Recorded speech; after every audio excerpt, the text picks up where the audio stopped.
Bonjour, bienvenue dans nos petites vidéos sur comment réaliser certaines manipulations qui sont importantes pour la production de photos, pour des expositions, concours, etc. et défis.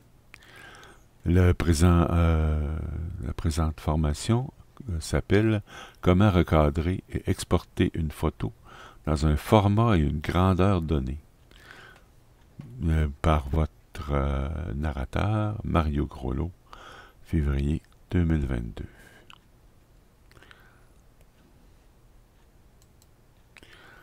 Voici une photo qui se trouve affichée dans Adobe Photoshop Lightroom Classic, qui est l'utilitaire qu'on va utiliser pour poursuivre notre exemple. Première chose à faire, s'assurer d'un titre. Ici, c'est une colonne.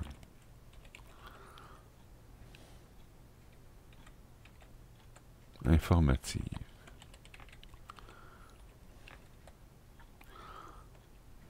Je répète le même titre.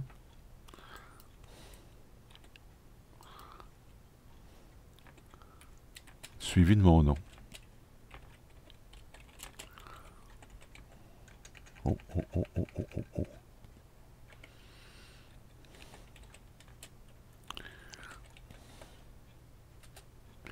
Je m'assure aussi que le nom de l'auteur, du créateur, c'est bien moi, Mario Grollo.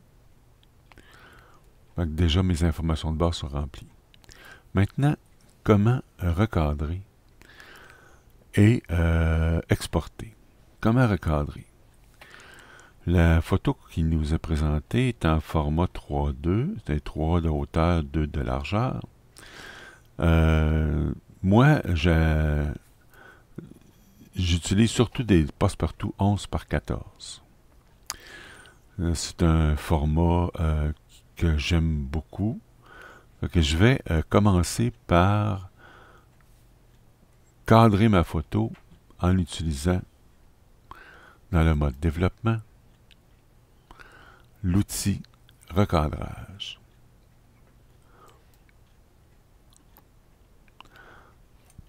Première question que je me pose, est-ce que ma photo est bien au niveau? Si je regarde mes lignes verticales dans la colonne et dans les bâtiments autour, ça m'a l'air pas mal au niveau. Deuxième étape, mon aspect. Plutôt, je vais utiliser un preview. J'ai déjà fait un rapport hauteur personnalisé parce que le 11 par 14 n'est pas disponible dans les modèles de base. Et je demande un format 11 par 14. Voyez-vous, le format 11 par 14 est un petit peu plus carré que le format 3.2. Le format 3.2 qui provient directement des capteurs de la plupart des appareils photo. J'ai cadré mon... je vais peut-être juste le recadrer comme ça ici. Ensuite de ça, je fais terminer. Mon cadrage est correct. J'avais déjà préparé auparavant ma photo pour la présentation. L'étape suivante, c'est l'exportation. Pour l'exporter, je viens dans la section exporter ici. OK. On peut produire des modèles qui vont nous servir par la suite. J'en ai toute une série. Est-ce que j'ai le modèle qui me permet de enregistrer à 11 par 14? J'ai pas l'air. Quand je vais en préparer un ici, placer ça dans le sous-dossier. On va commencer par l'emplacement d'exportation. C'est dans le dossier de la photo d'origine. Et je vais créer un sous-dossier. Juste pour ne pas mélanger les choux et les carottes. Je vais l'appeler mon sous-dossier. Je suis parti d'un modèle qui existait déjà. Mon sous-dossier, je vais l'appeler export 11 par 14. Ajouter à ce catalogue. Oui. Ça veut dire qu'il va être, je vais le retrouver dans Lightroom au moment de revenir après l'exportation. Demander conseil si jamais il y a des fichiers existants. Oui ou non. C'est toujours mieux de laisser demander conseil. Comme ça, vous risquez pas d'écraser quelque chose par inadvertance. Renommer. Est-ce qu'on renomme? Non, je n'ai pas besoin de renommer. Est-ce que c'est une vidéo? Non. Les paramètres du fichier. Je vais les exporter en JPEG. Pour les imprimeurs de photos, tout le monde fonctionne avec l'espace colorimétrique, pratiquement tout le monde, avec le SRVB et reçoit l'image en JPEG. Je vais utiliser toutefois la qualité la meilleure. Mon redimensionnement se fera en fonction du bord large. J'ai déjà les bonnes proportions pour ma photo. J'ai simplement qu'à placer la largeur du bord large ici, qui est 14 fois 300, ça donne 4200 pixels.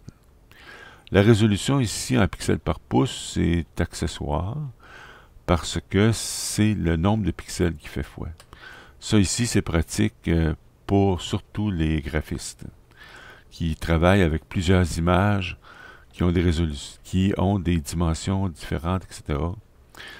Et qui sont en fonction d'une résolution qui est habituellement 300, mais qui peut être 600, qui peut être 150. Mais dans notre cas en photo, c'est plus ou moins utile. La netteté de sortie, est-ce que je vais augmenter ou pas la netteté de sortie?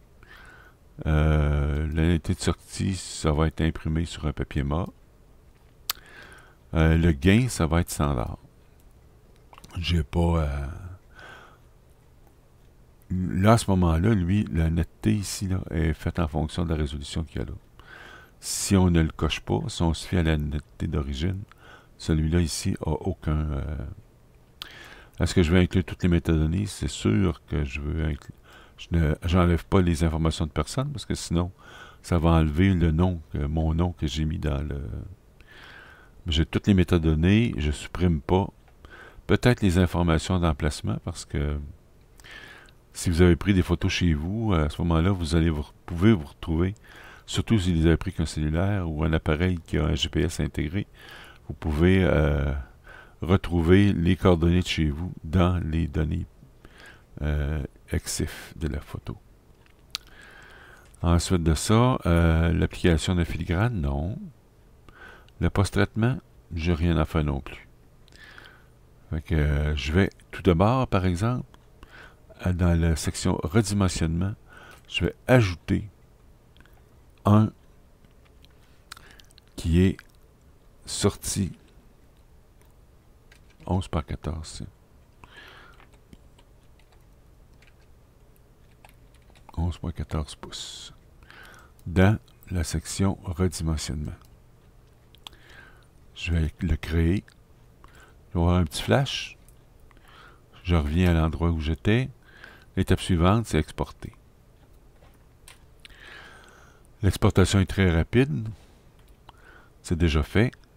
Ce que je vais faire, c'est que je vais aller dans la bibliothèque. À l'intérieur de 2019, je devrais avoir un dossier qui s'appelle 11 par 14. Je clique sur la grille. J'enlève le filtre qui était là.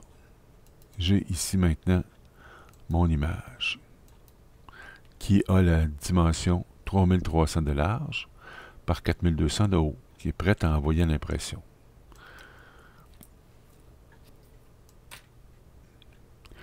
C'était la méthode la plus simple de produire une photo qui sera directement utilisée pour une exposition. Ce serait la même chose si j'avais voulu le faire aussi pour un de nos défis, À ce moment-là, la dimension aurait été 3600 au lieu de 4200. Je vous remercie beaucoup. Je vous souhaite une très belle journée et j'espère avoir été utile. À bientôt.